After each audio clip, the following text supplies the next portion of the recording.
Put them on my list, Lieutenant Thomas Whitaker said, his voice low enough that only the quartermaster could hear it, but steady enough to carry authority. The wind moved across the temporary camp in western Germany like a quiet witness, sliding over rows of canvas tents and rattling loose tin against wooden posts. It was early April, 1945. The war was ending. Hunger was not. 40 yards from the supply truck stood a line of German women prisoners of war, boots dusty, uniforms hanging looser than regulations intended. They had not eaten properly in 3 days. Not because food did not exist, but because paperwork had stalled, routes had shifted, and someone, somewhere, had decided their needs could wait. Thomas had seen many things in 2 years across North Africa and France, but what stopped him now was not their thinness. It was their posture. They stood straight, shoulders back, eyes forward, as if dignity were the last ration they refused to surrender. One of them swayed slightly in the cold morning air. She did not fall. The guard beside her pretended not to notice. Thomas did. Her name, he would later learn, was Hannah Keller, age 26, former hospital clerk from Bremen.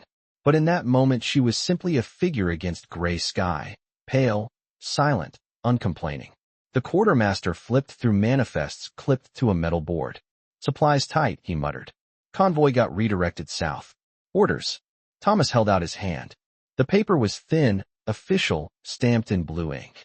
He scanned the columns. Calories allotted. Units transferred. Signatures layered over signatures like sediment. Then he reached into his coat pocket and removed a fountain pen. Black ink. Deliberate stroke. He rewrote the destination line. 200 pounds of rations reassigned to Compound C, effective immediately. They're mine now, he said, not looking up. Not ownership. Obligation. Under British command structure, reassignment meant accountability. If anything went wrong, the responsibility would rest on his name. The quartermaster hesitated only a second before nodding. Within 15 minutes, crates were unloaded. Tin bowls distributed. Steam rose from ladles dipping into thick vegetable soup fortified with barley and potatoes. No ceremony. No speech. Just motion. When the first bowl reached Hannah's hands, her fingers tightened around the metal rim as if confirming it was real. She did not thank him. She did not smile. She lifted the spoon carefully, as though relearning. A simple act. Around her, the other women followed suit, movements controlled, almost reverent. Thomas stood 12 feet away, boots planted in damp earth, watching not the food, but the way their shoulders eased by a fraction of an inch. Not relief. Not yet. But something closer to stability. A clerk approached him quietly. Sir, headquarters may question the adjustment. Thomas folded the manifest and slid it back onto the clipboard. Then headquarters can question me. The wind shifted again, carrying the faint scent of broth across the yard. Hannah looked up once, briefly. Their eyes met. No gratitude. No resentment. Just recognition. And in that silent exchange, something unspoken passed between enemy and officer alike. Dignity does not require permission. It requires protection. The soup did not change everything. It changed only one thing. They would not collapse that week. By late afternoon the sky had cleared. Pale blue stretched over the camp like a sheet pulled tight. The mud between the barracks began to dry into cracked patterns beneath worn boots. Lieutenant Thomas Whitaker remained near Compound C longer than protocol required. He reviewed inventory numbers with a clerk, confirmed delivery weights, and signed 3 additional forms to ensure the next ration cycle would not disappear into administrative fog. Procedure, he understood, could either protect people or quietly erase them. That evening Hannah Keller sat on the narrow wooden bunk inside Barracks 3, the metal bowl cleaned and placed upside down beside her folded blanket. The heat from the meal had brought faint color back into her face, but what unsettled her more was the orderliness of it all. No shouting, no humiliation, just a signature and a redirected truck. Around her the other women spoke in low German, counting days, calculating calories, speaking as clerks and teachers do when they are trying to make sense of uncertainty. Hannah listened, hands clasped together, replaying the moment in the yard when the officer had met her gaze. He had not looked away first. The next morning a light frost clung to the edges of the canvas tents. Thomas arrived before sunrise, boots measured, coat collar turned up against the chill. He carried no dramatic announcement. Only a clipboard. He stepped into the compound and requested a roll call by name.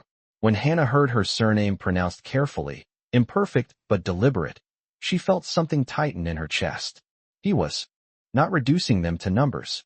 He checked weights recorded by the medical orderly, noting slight increases measured in ounces rather than pounds. Progress, slow but real. Behind him, 2 enlisted men unloaded crates of bread fortified with oats and dried fruit. Not luxury. Stability. A captain from headquarters approached near the gate, brows drawn. Questions were asked about allocation percentages and fairness across units. Thomas answered without raising his voice. He cited regulations, cited humanitarian clauses, cited his personal accountability under British command. The conversation ended not with victory, but with silence. Authority had met quiet resistance and found no weakness to exploit. Hannah watched from the barracks doorway, hands resting lightly against the wood frame. She understood little of the English exchange, but she recognized posture. She had once worked hospital ledgers during air raids, had seen doctors argue over morphine supply with the same controlled intensity. Later that day, Thomas placed a small notice on the bulletin board near the mess tent. It listed new distribution times, signed clearly with his name. Predictability.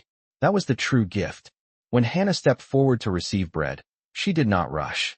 She did not bow her head. She accepted the portion, nodded once, and stepped aside for the next woman. Thomas observed from 10 feet away, noting the steadiness in her stride. The war had reduced nations to rubble, but here, in a narrow yard bordered by wire and winter grass, something smaller and more precise was being rebuilt. Not allegiance, not affection, structure. And structure, he knew, was the first step back to dignity. On the 4th morning, the fog came in low and steady, rolling across the camp like a quiet inspection. It softened the barbed wire, blurred the watchtowers, turned the rows of tents into pale shapes without edges. Lieutenant Thomas Whitaker stood outside Compound C with a folded dispatch in his hand. The paper creased where he had read it twice already. Headquarters had responded. Redistribution orders were under review. His authority would remain in place pending evaluation. It was not a reprimand. It was not approval. It was a warning written in careful language. Inside the barracks, Hannah Keller woke before the whistle, her body adjusting to the rhythm of predictable meals. Hunger no longer rang in her ears the way it had days earlier. Now there was something else. Alertness.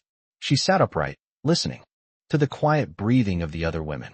For the first time since her capture, she could think beyond the next hour.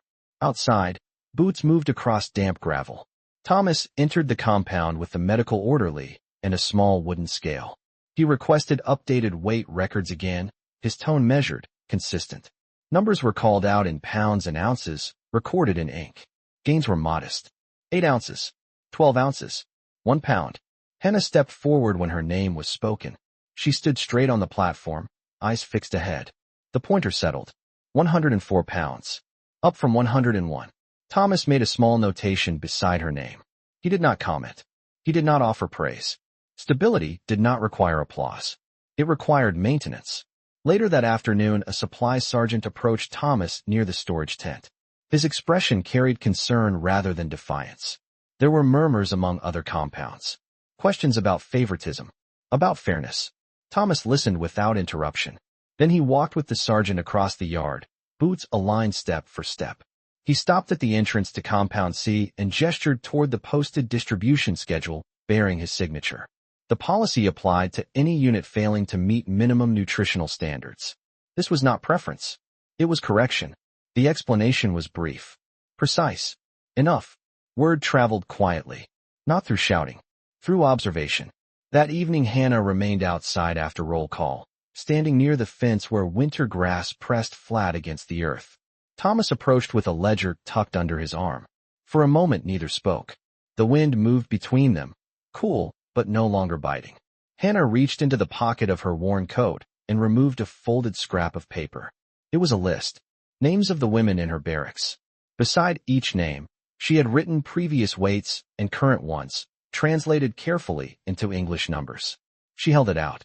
Thomas studied the page, then looked back at her. This was evidence. Quiet, organized, undeniable. Not a plea. A record. He accepted the paper and nodded once. In that exchange, something shifted again, smaller than a truck of rations, but just as significant. Responsibility was no longer moving in one direction. Hannah was not waiting to be protected. She was participating in the preservation of her own dignity. As the light faded and the camp lamps flickered on, Thomas added her document to the official file. Ink layered over ink. Structure layered over chaos. The fog began to lift, revealing the lines of the compound more clearly than before. Nothing about the war had changed beyond those fences. But within them, a different standard was taking hold, measured not in speeches or flags, but in ounces gained and names spoken correctly. By the end of the week, the camp no longer smelled of damp canvas and uncertainty. It smelled faintly of bread. Not abundance, just consistency. The change was subtle, measurable only if someone had been paying attention from the beginning. Lieutenant Thomas Whitaker had been paying attention. Early on Monday morning, a staff car rolled through the main gate, tires crunching over gravel with deliberate slowness. A colonel from headquarters stepped out, gloves fitted precisely, coat pressed despite the dust. Inspection had arrived. Word moved quickly across the compounds, not through panic but through posture. Men straightened uniforms. Clerks aligned ledgers. In Compound C, Hannah Keller stood near the bulletin board where distribution times were posted in clear English script. She read them again, though she already knew them by heart. 800 hours, 1,200 hours, 1,700 hours. Predictability had become a form of shelter. Thomas met the colonel beside the supply tent, offering a brief salute. No explanation was volunteered. The colonel requested documentation. Thomas handed over the folder containing revised manifests, weight logs, and the handwritten list Hannah had given him, now translated neatly and attached to official records. The colonel scanned the pages in silence. His eyes paused at the incremental weight increases recorded in pounds and ounces. 8 ounces, 1 pound, 2 pounds over 10 days. Not dramatic, not wasteful, precise. They walked together toward Compound C. The women stood assembled, not ordered to attention but composed in quiet rows. The colonel observed without expression. He asked a single question about resource allocation ratios. Thomas answered with regulation numbers and supply margins, his tone even. No emotion entered the exchange. Only facts. Hannah watched from the second row. She did not lower her gaze when the colonel's eyes passed over her. She did not seek approval. She stood as she had stood on the day the first bowl of soup reached her hands. Steady. After several minutes, the colonel closed the folder and returned it without comment. Maintain records, he said simply. Efficiency matters. Then he turned and walked back toward the staff car. No praise, no reprimand, just acknowledgement that procedure had been followed and accountability established. As the vehicle disappeared beyond the gate, the camp exhaled almost imperceptibly. Thomas remained in the yard for a moment longer, reviewing the next week's inventory. Hannah stepped forward when dismissed and approached within a respectful distance. She spoke in careful English, each word chosen deliberately. Thank you for the structure. Not for the food. Not for the intervention. For the structure. Thomas considered the phrase before responding. Structure keeps everyone standing, he replied. The exchange was brief, almost administrative. Yet in that moment the line between protector and protected shifted again. She was no longer a figure rescued from oversight. She was a participant in order restored. That afternoon, new crates arrived, scheduled and logged without deviation. The routine continued. Weight measurements, signatures, distribution times. Nothing dramatic enough for headlines. But as the sun lowered across the wire and winter grass, it became clear that what had begun with a single reassigned truck had settled into something durable. Not generosity, not leniency, a standard. And standards, once set, have a way of holding even when no one is watching. Spring arrived slowly, not with celebration but with softer light. The frost stopped clinging to the tent ropes in the mornings, and the gravel paths between the barracks dried into firm, pale lines. Compound C followed its schedule with the quiet discipline of a well-run office. 800 hours, 1,200 hours, 1,700 hours. Bread weight. Soup measured. Names spoken. Lieutenant Thomas Whitaker reviewed the ledgers each evening beneath a single hanging bulb in the supply tent. The pages no longer told a story of emergency. They showed progression. 107 pounds. 110. Hannah Keller's name moved upward in careful increments. recorded in black ink that did not dramatize, did not exaggerate. It simply confirmed. One afternoon, a new transport arrived at the outer gate, carrying additional prisoners from a nearby holding facility. Their uniforms hung loosely, their movements slow with fatigue. Thomas watched as they were processed, noticing the familiar signs of delayed rations and administrative neglect. He did not hesitate. He extended the same procedure already established. Names logged, weights recorded, distribution schedule applied. The system, once created, did not discriminate. Hannah observed from across the yard as the new arrivals stepped uncertainly into their assigned space. She recognized the look in their eyes. Not fear. Calculation. How long will this last? That evening she approached Thomas near the bulletin board and spoke with the same deliberate English she had practiced over weeks. They will not believe it at first, she said quietly. Thomas understood without needing clarification. Trust, once fractured, does not mend in a single meal. They do not have to believe it, he replied. They only have to see it repeated. The next morning Hannah stood beside the scale as the first of the new prisoners stepped forward. She translated the instructions clearly, her voice steady. She recorded numbers in careful handwriting before passing the sheet to the medical orderly. It was no longer only Thomas maintaining structure. It was shared. Later that week, an envelope arrived from headquarters, stamped and sealed. Thomas opened it alone in the supply tent. His reassignment orders had come through. Transfer to administrative command in another district within 10 days. He folded the paper once, then placed it back into the envelope without expression. That afternoon he walked the perimeter of Compound C at his usual pace, boots striking gravel in even rhythm. Hannah noticed the envelope tucked beneath his ledger. She did not ask. She waited until evening, when the yard was quiet and the lamps had been lit. "You are leaving," she said, not as a question but as recognition. Thomas inclined his head slightly. "The system remains," he answered. "It is written." Hannah considered that. Systems can exist on paper and still fail in practice. She reached into her coat pocket and withdrew the original list she had written weeks ago, now worn at the folds. Beside each name she had added new numbers. Gains measured in pounds. Stability measured in days without incident. She handed it to him. "Then it is not only written," she said. "It is kept." Thomas looked at the page, then at the compound beyond her shoulder.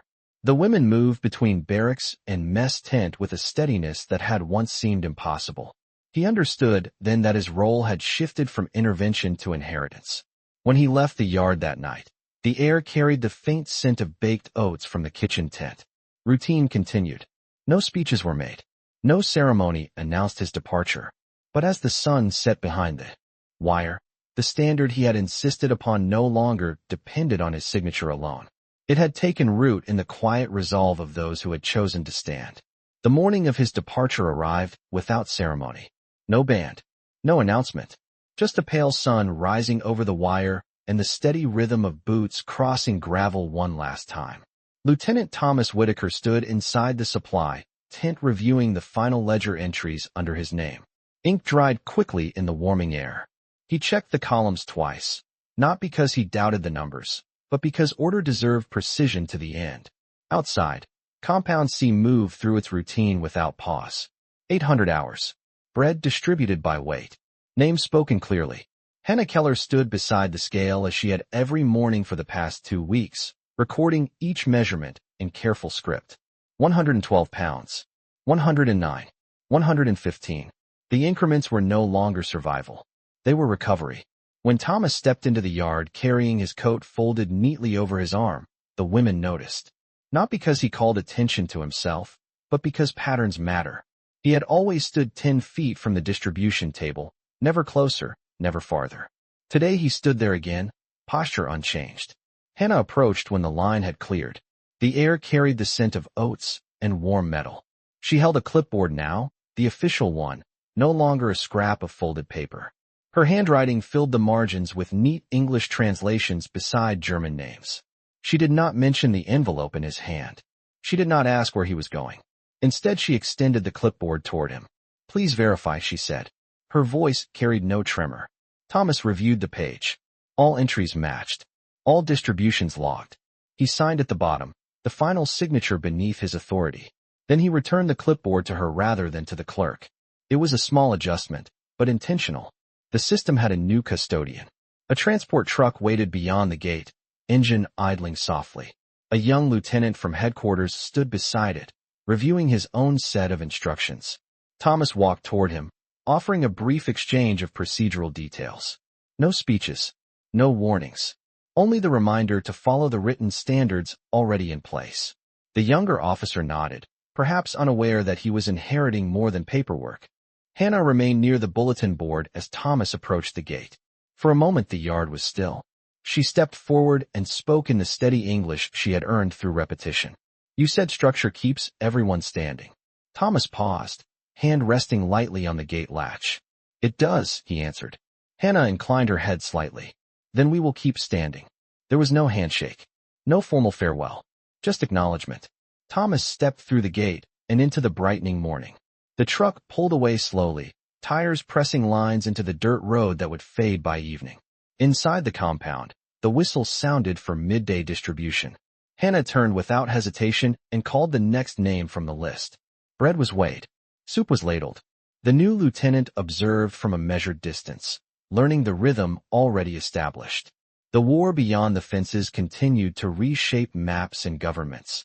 But within this narrow yard a different legacy endured. Not built on sentiment, built on standards repeated until they became habit.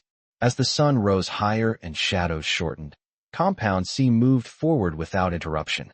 The ink had dried. The structure remained. And in the quiet order of ounces gained and names spoken correctly, dignity stood on its own. 3 weeks after the transport truck disappeared beyond the gate, the routine no longer felt newly built. It felt established. Compound C moved with the quiet precision of a place that had decided who it was going to be. The new lieutenant from headquarters, Lieutenant Andrew Collins, kept his distance during the first days, observing distribution times and reviewing ledgers with a cautious expression. He was younger than Thomas Whitaker had been, his uniform still carrying the stiffness of recent promotion. Yet the structure he inherited left little room for improvisation. 800 hours. Names called. Weights recorded. Hannah Keller stood at the scale each morning with the same calm posture, her pencil sharpened to a fine point. The numbers continued to rise in steady increments. 116 pounds. 118. Recovery no longer startled her. It felt earned. One afternoon a delay threatened the pattern. A shipment scheduled for 1,700 hours had not arrived by 1645. The yard grew quieter than usual. Not fearful. Calculating. Hannah reviewed the manifest posted on the board. Delivery confirmed. Signature pending. She walked directly to the supply tent where Lieutenant Collins examined a map spread across a wooden crate. She spoke clearly, her English measured and exact. "The schedule says today. The record shows no adjustment." Collins glanced at the clock, then at the map. A convoy had been redirected temporarily to assist another district. He hesitated, perhaps weighing whether the change required immediate explanation. Hannah did not raise her voice. She simply handed him the ledger open to the previous 3 weeks of documented compliance. Ounces gained. Dates met. No deviation. The evidence spoke without urgency. Collins studied the page longer this time. Then he folded the map and issued a brief order to the motor pool. A smaller vehicle would retrieve the delayed shipment before nightfall. Not dramatic. Not defiant. Corrective. By 1720 hours the crates arrived, unloaded beneath the fading light. Bread was weighed. Soup was served. The line moved forward without disruption. Collins remained beside the distribution table longer than usual, watching the exchange of portions and signatures. He noticed that Hannah did not rush the process even when the delay had tested patience. She maintained the same steady pace, the same level tone when calling names. Stability was not an accident. It was practice. Later that evening Collins approached her near the bulletin board. "You expect the record to be honored," he said, not as criticism but as realization. Hannah met his gaze briefly. "We honor it," she replied. "So it should honor us." The statement was simple, almost administrative, yet it carried the weight of weeks measured in pounds rather than promises. Collins nodded once. The next morning the delivery schedule was reaffirmed in writing, his signature added beneath the established standard.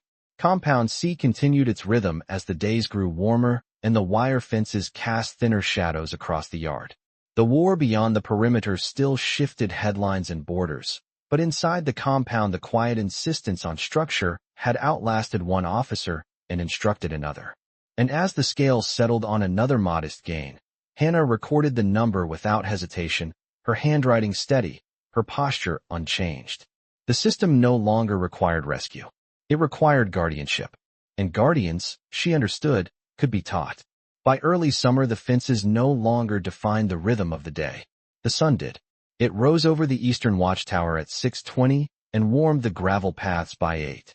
Compound C moved through its schedule, with the steadiness of a place that had chosen discipline over uncertainty.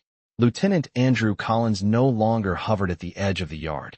He stood where Thomas Whitaker once had, 10 feet from the distribution table, boots planted evenly, hands behind his back. The position had become part of the structure. Hannah Keller noticed the detail, but did not comment. Some lessons did not require discussion. They required repetition. The women in the compound had gained strength measured not only in pounds, but in posture. Shoulders aligned. Steps firmer. The scale recorded numbers that would have seemed impossible 2 months earlier. 120 pounds. 123. Hannah wrote each figure carefully, her pencil pressing clean lines into the page. She no longer translated every instruction aloud. The routine had settled into shared understanding. One afternoon, a group of civilian inspectors arrived from a regional relief committee. Their clothing was plain, their questions direct.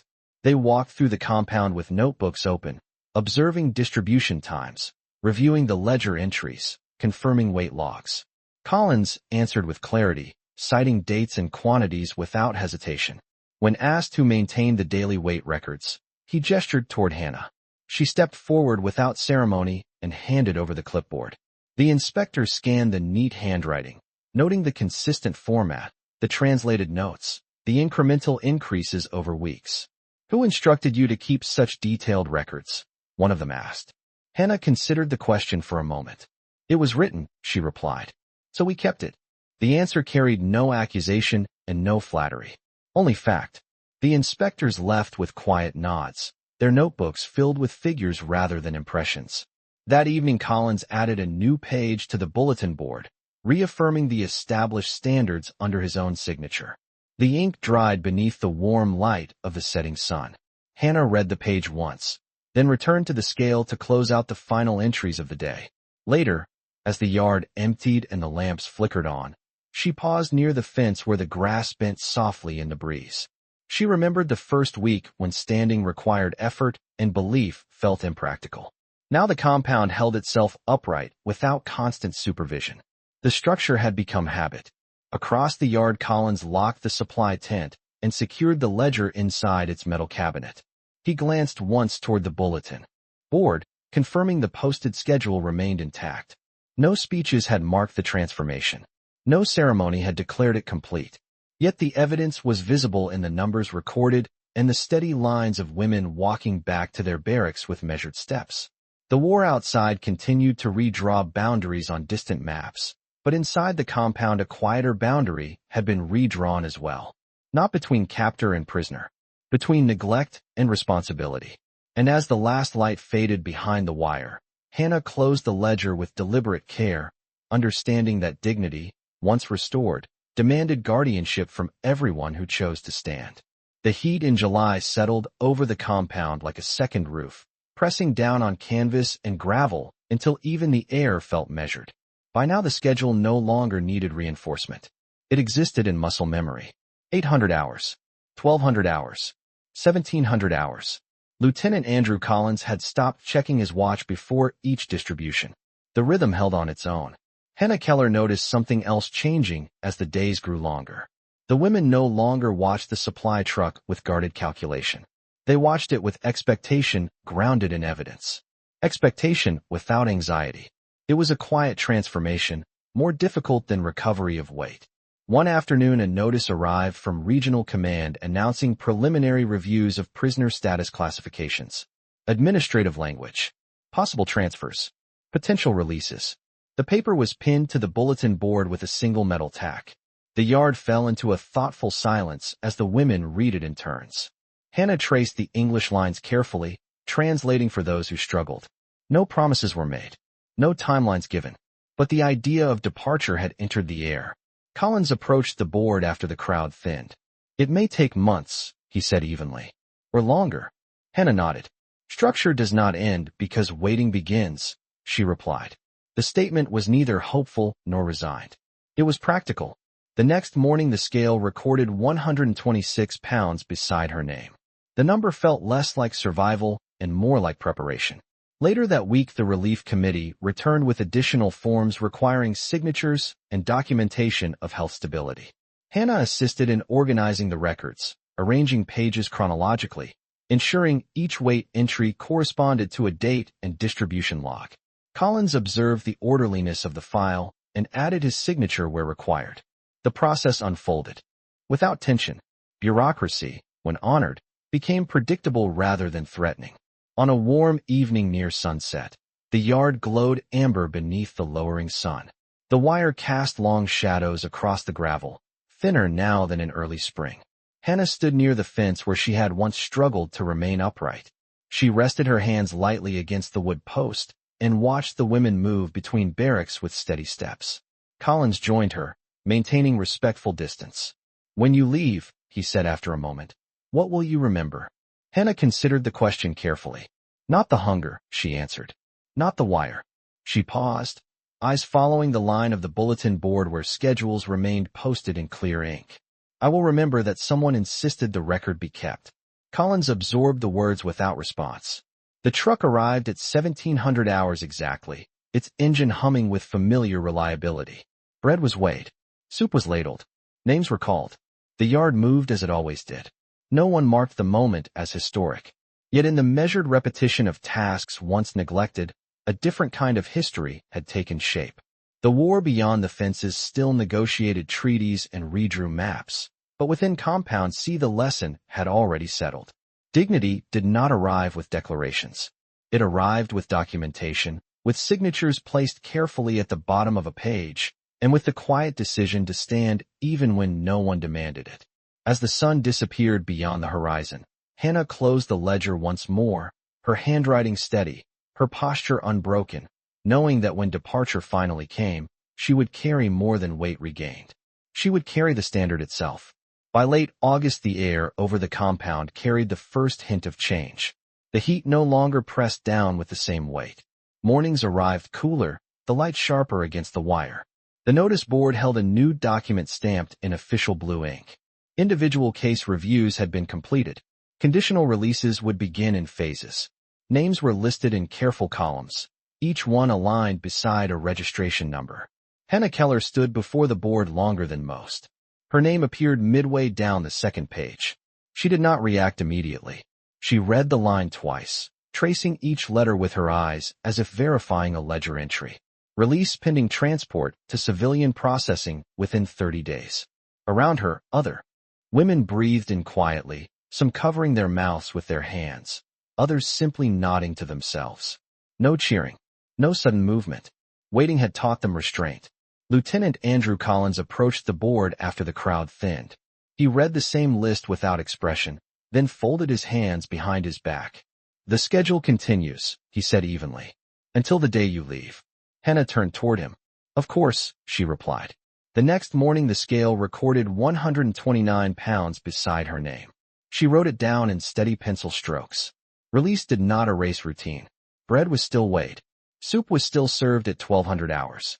The truck still arrived at 1700 hours with predictable reliability.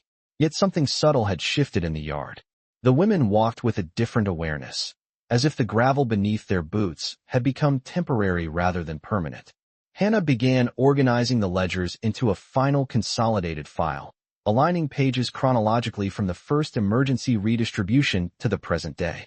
Each week of weight gains, each signed schedule, each documented adjustment was placed in order. Collins watched her work from across the table. "You are preparing for inspection," he observed. "I am preparing for continuity," she answered. "Records must outlive circumstance." The phrase lingered between them. On a quiet evening, as the sun dipped low and painted the fence posts in bronze light, Hannah approached the supply tent with the completed file in her hands. She handed it to Collins without ceremony. "This belongs here," she said.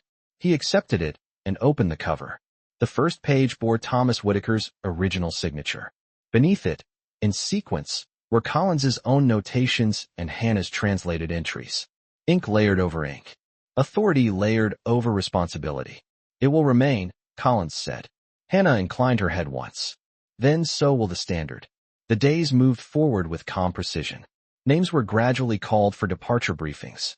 When Hannah's turn came, she listened to instructions regarding civilian documentation, relocation procedures, and transportation details. She signed where indicated, her handwriting as deliberate as ever. On her final morning inside Compound C, she stepped onto the scale one last time. 131 pounds. She recorded the number, then closed the ledger gently. There was no speech, no farewell ceremony.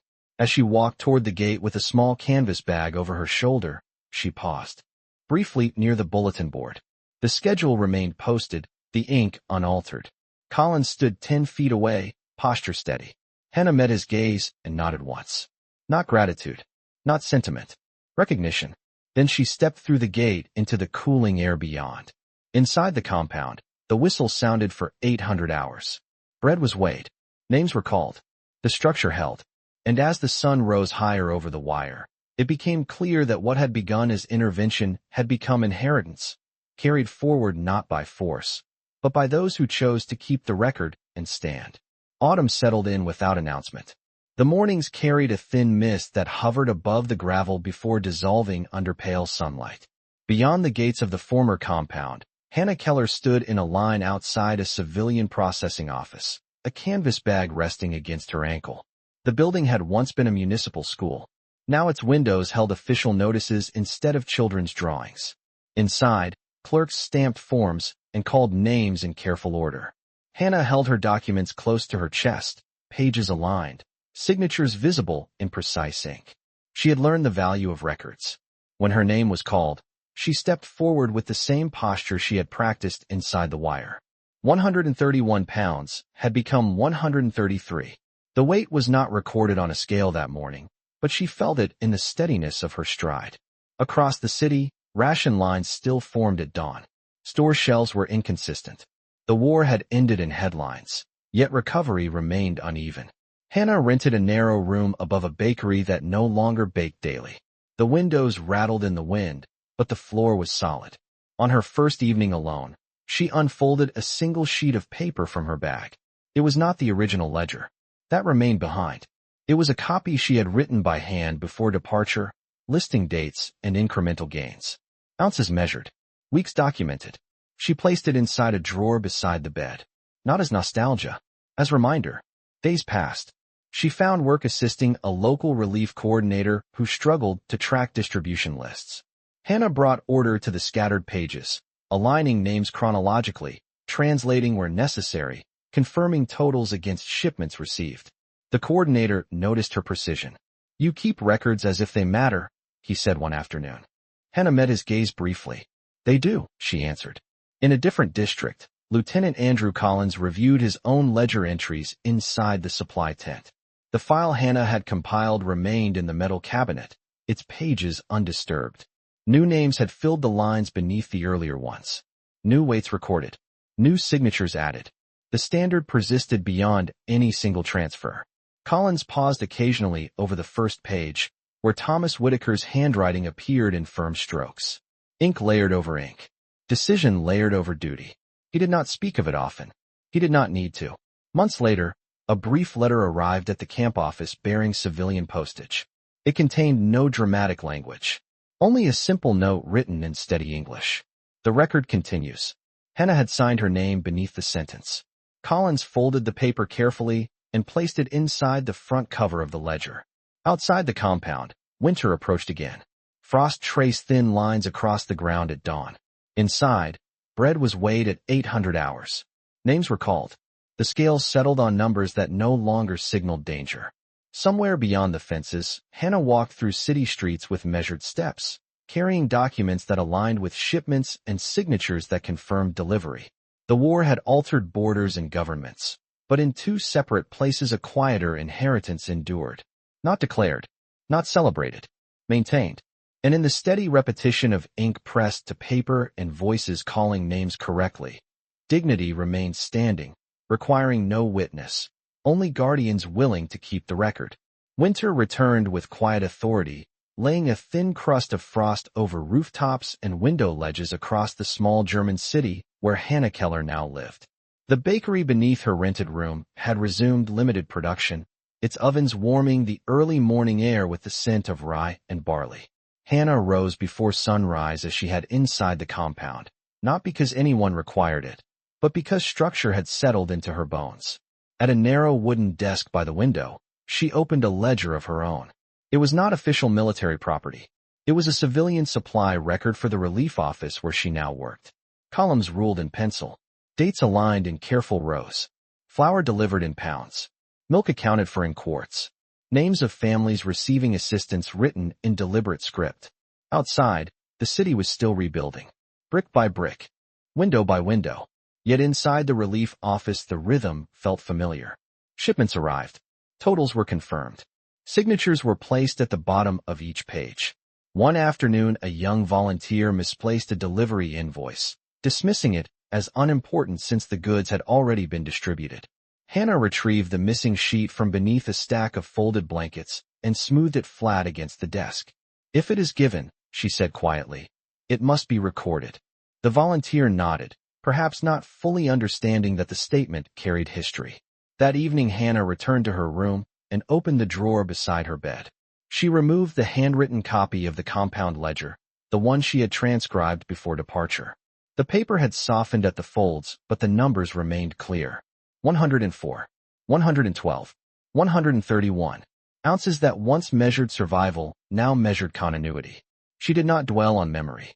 She studied the pattern. Structure had not saved her alone. It had saved everyone who chose to honor it.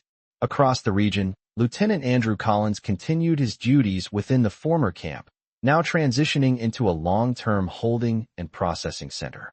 The file containing the early entries remained intact in its metal cabinet, pages protected from dust and moisture. New officers had come and gone. Regulations had evolved. Yet the posted schedules still bore clear handwriting and exact hours.